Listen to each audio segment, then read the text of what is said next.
Is NFSU a hidden gem of Indian legal education or just a risky bet? Is it a viable alternative to NLUs? You will be able to judge it perfectly after watching this video. Whether you should prefer it, whether you should not prefer it, or what should be your opinion about NFSU, about this university, you will be able to understand and you will be able to make a choice for yourself post this video. This video is divided into 5 major chapters. The first one is about NFSU. Second is what special programs offered, the admission process, and the last chapter, the most important one, the placements. NFSU को establish किया गया था year 2009 में, but इन्होंने अपने law school को start किया है ईयर 2021 में. They started their law program with the name School of Law, Forensic Justice and Policy Studies. और ये इनका जो फर्स्ट कैंपस था जो 2009 में एस्टैब्लिश किया गया है और जहां पे 2021 में लॉ प्रोग्राम स्टार्ट किया गया है, ये कैंपस था ऑफ गांधीनगर, गुजरात, जो इनका सबसे मेन कैंपस है और सबसे ज्यादा बच्चे इसी कैंपस को प्रेफर करते हैं. अगर तुमने ध्यान दिया है मेरी बात पे, तो इस प्रोग्राम को स्टार्ट किया गया है in the year 2021, which means until 2026 हम लोग के पास कोई भी प्लेसमेंट डेटा नहीं हो सकता है, क्योंकि first batch is going to pass in the year 2026. अब इस इंस्टीट्यूशन को मिनिस्ट्री ऑफ होम अफेयर्स ने institution of national importance declare किया है इन द ईयर 2020.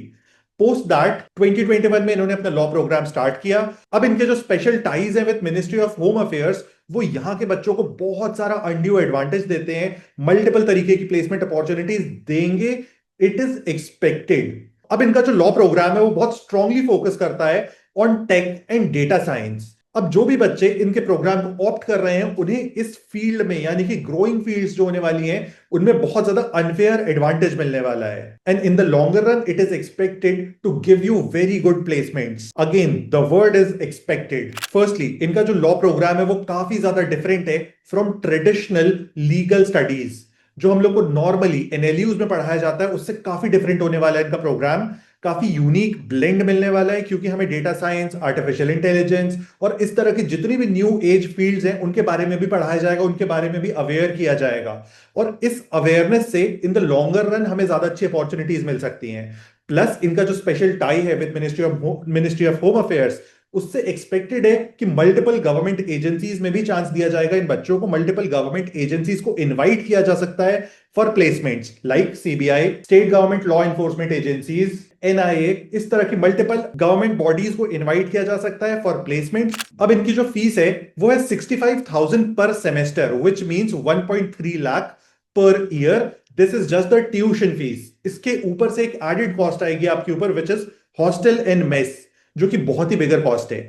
और हॉस्टल और मेस अगर हम लोग पर सेमेस्टर निकालते हैं तो it is going to be 50 to 70,000 पर सेमेस्टर, विच मींस आप 1 लाख रुपए और ऊपर से जोड़ सकते हो, which means 2.5 lakh per annum आपका कॉस्ट होने वाला है ऑफ कॉलेज.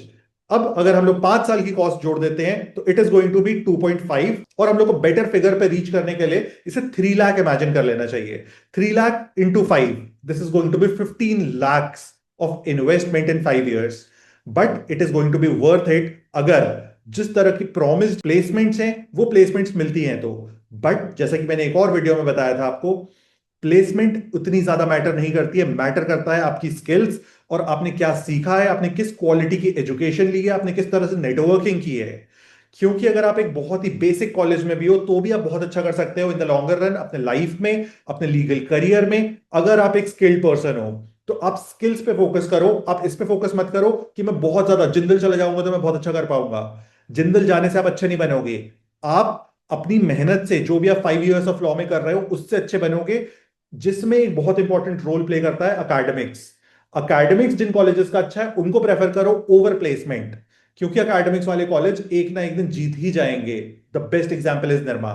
अब ये लोग 2 तरीके के प्रोग्राम्स को ऑफर करते हैं. First one is BSc LLB and second one is BBA LLB.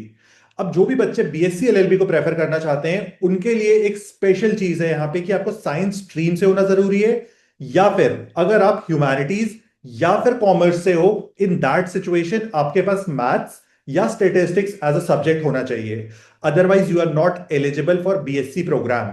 And trust me, अगर आप एनएफएसयू ले रहे हो तो BSc LLB is a better choice in comparison to BBA, क्योंकि बीबीए जो है इनका वो काफी ट्रेडिशनल होने वाला है, काफी नॉर्मल होने वाला है, जिस तरह से बाकी सारे कॉलेजेस ऑफर करते हैं। बट बीएससी एलएलबी इनका बहुत ज्यादा स्पेशल होने वाला है, क्योंकि फॉरेंसिक्स पे स्पेशल अटेंशन होगी। जैसे कि मैंने मेंशन किया, क्वालिटी एजुकेशन दोनों साइड्स पे है। कोई भी अगर अच्छा ऑप्शन नहीं मिल रहा है तो आप प्रेफर कर सकते हो एनी डे। अब इन्होंने क्लियरली अनाउंस कर दिया है अपने वेबसाइट पे कि ये हर साल एडमिशन लेने वाले हैं बेस्ड ऑन क्लाट स्कोर। तो जो भी आपकी क्लाट रैंक होगी आपका उसी पे एडमिशन होगा।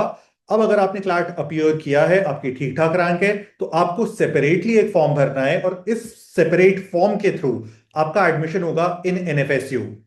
अब जो एक एक्सपेक्टेड रैंक है, that is going to be for general category 3000 to 5000। कोई भी शॉर्ट फिगर मैं नहीं दे सकता हूं, लेकिन 3000 टू 5000 एक्सपेक्टेड रैंक है जिसपे आपका एडमिशन हो सकता है। अब इनके दोनों प्रोग्राम्स जो हैं, बीएससी एंड बीबीए एलएलबी, इन दोनों प्रोग्राम्स में 40-40 सीट्स हैं।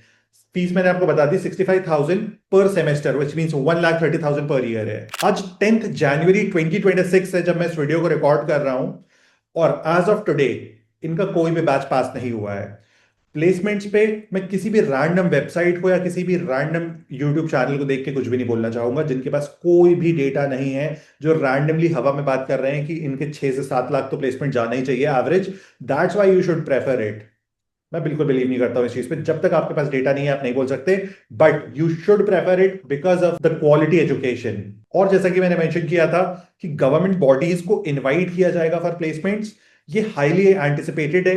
और अगर गवर्नमेंट बॉडीज को इनवाइट किया जाता है इस पर्टिकुलर कॉलेज में फॉर प्लेसमेंट, तो गवर्नमेंट बॉडीज के लिए यहाँ के ट्रेन स्टूडेंट्स काफी ज्यादा इंपॉर्टेंट होंगे, because they have the knowledge of forensics, they have the knowledge of data science, AI and इस तरह की जो मल्टीपल हम लोग टेक savvy लॉ स्टूडेंट बनाने की कोशिश कर रहे हैं इस यूनिवर्सिटी में, उसका अनड्यू एडवांटेज मिलेगा कहीं ना कहीं पे आपके जैसे बच्चों को। So you can definitely prefer, अगर तुम मल्टीपल ऑप्शंस पे कंफ्यूज हो तो। बाकी 1 to 1 अगर बात करना चाहते हो तो मैं तो अवेलेबल हूं, तो रीच कर सकते हो मुझे।